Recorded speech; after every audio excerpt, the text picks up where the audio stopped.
the imminent coming of Christ. Now, these people had received the gospel in much controversy and actually in suffering. And they were being taught by some that they were in the great tribulation period. And the reason they were suffering was they had missed the rapture of the church, and they were now in the great tribulation period. Now, Paul wrote 2 Thessalonians to show that the church cannot go through the great tribulation at all. Now, will you listen to him? Now, we beseech you, brethren, by the coming of our Lord Jesus Christ and by our gathering together unto Him. You see, Paul, by leaving out the article in this second word, brings them both together and means that they're synonymous, that there is that coming of the Lord to take His church out of this world. He says, I want to write to you and tell you that He hasn't taken us out yet. Now, you may be in trouble, but you haven't missed the rapture of the church. When that time comes, you'll be taken out. And my friend, if the Lord should take His church out tonight or tomorrow or next year, I do not know when He'll do it, but He's going to one of these days. Those Thessalonian believers that are sleeping over yonder in Thessalonica will be caught up to meet the Lord in the air in that day. That was their hope. And Paul said to them, you haven't missed it. You will be caught up. This morning, after the service, a man went out, a very fine-looking, great big, double-fisted fellow, shook hands with me, and he said, you know, I enjoyed your message today because I'm a Thessalonican. I'm from that land. I come from that city. Well, and here he is, a believer today. Well, the Thessalonians are going to be caught up, you see. They didn't miss the rapture of the church. And you and I haven't missed it at all. Every believer, the weakest believer, will all be taken up. And Paul says, I beseech you. Now he says, that ye be not soon shaken in mind or be troubled, neither by spirit, nor by word, nor by letter, as from us. Apparently somebody was circulating a letter, or was saying they had a letter from the Apostle Paul that the day of Christ, or better, the day of the Lord is at hand. Now, the day of the Lord and the day of Christ are two different terms altogether. Again, here is a misunderstanding of terms. You and I are living today in a period that's known as the day of grace. It's the day of Christ. This is the day when He says, if I be lifted up, I'll draw all men unto me. We're living in a day of grace when He's calling out a people to His name. Now, after He concludes this, He'll lift up, take His people out of this earth. Then, may I say, the day of the Lord begins on this earth. Now, what is the day of the Lord? And I want you tonight to notice this because it's very important. The day of the Lord begins with judgment. It's a long period of time. It begins immediately, apparently, after the church leaves this earth. It begins with the great tribulation, and it ends at the great white throne judgment. It includes the millennial reign of Christ, for a great many folk do not seem to understand that that is even a period when God will judge those upon the earth. It's a time of judgment as well as a time of great blessing. It's a time of direct judgment of evil upon the earth. You see, God today has shut His eyes to a great deal of evil. And men tonight can blaspheme God. Men tonight can do anything. We're living in a day that Sir Robert Anderson calls the silence of God. God today is silent. God today is calling out a people by faith, and during this period, He's not saying a word. He's patient. This is the kingdom and patience that we're living in. But one of these days, after He takes His own out and accomplishes His purpose, and my friend tonight, don't you forget it, God is accomplishing His purpose in the world tonight. If you look around you and say, oh, boy, he's losing out, he only has a minority, that's all he said he'd have in this day. He's to get the majority later on.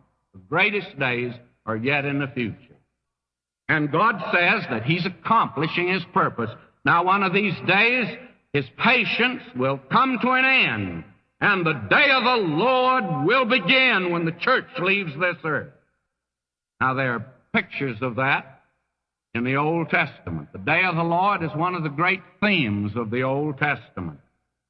It's a time when the Lord will move in judgment.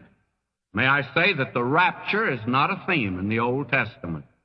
There is mention in the Old Testament a resurrection of saints, but nowhere do you find in the Old Testament the theme of God taking people out of this earth and taking them up yonder to a place he's prepared for them.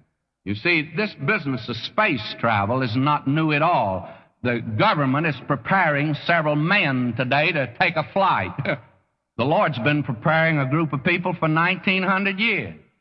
And they're going to take a flight one of these days. I'm getting ready for that one. I don't want to go with the other one. But I do want to go with this one when it goes, my beloved. And God is preparing a people today to take that flight. Now, that's not a subject of the Old Testament. Old Testament saints have a resurrection. They'll be here on this earth. Now, the day of the Lord is a subject back in the Old Testament. Now, I wish tonight I had time to turn to all the references that we could give you. I believe that I could stand right here and for the next hour and a half turn to references on the subject and the theme of the day of the Lord. And may I say Isaiah again and again, Jeremiah again, Ezekiel again, Daniel talks about it. Then when you get over to the minor prophets, you will find out that this was a great theme of the minor prophets. Tonight, I'm going to turn to just one. Let me turn to Joel. Just one passage in Joel, the 2nd chapter, if you please. And will you listen to this? Verse 1, blow ye the trumpet in Zion, sound an alarm in my holy mountain. Let all the inhabitants of the land tremble. For the day of the Lord cometh, for it's nigh at hand.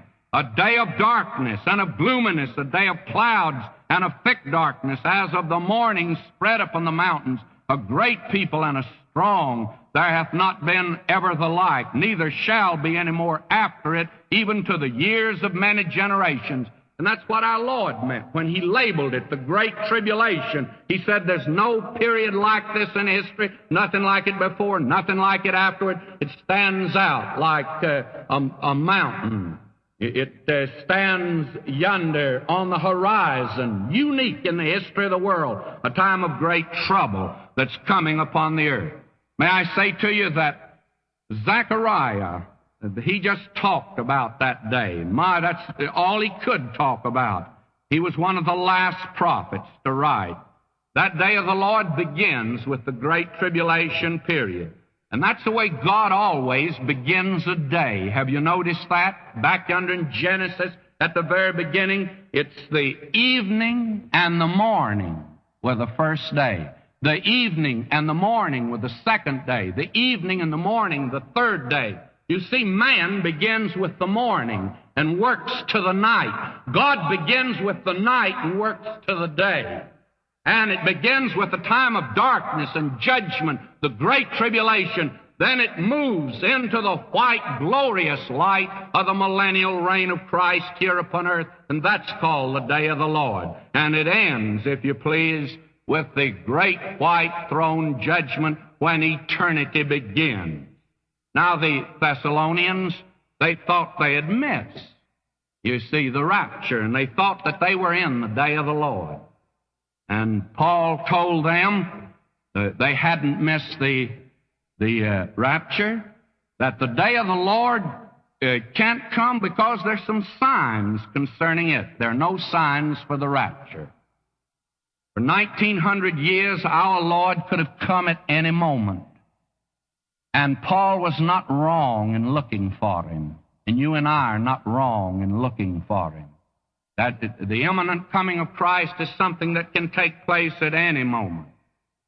There are no signs for the rapture.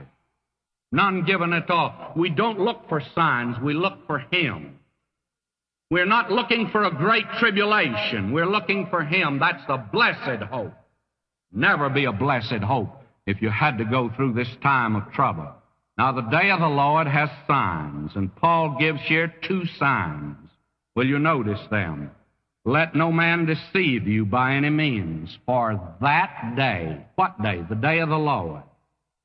The day Zechariah talked about, the day Joel talked about, the day Isaiah talked about, the day that the Old Testament talks about. Moses began in Deuteronomy to talk about that day that was coming.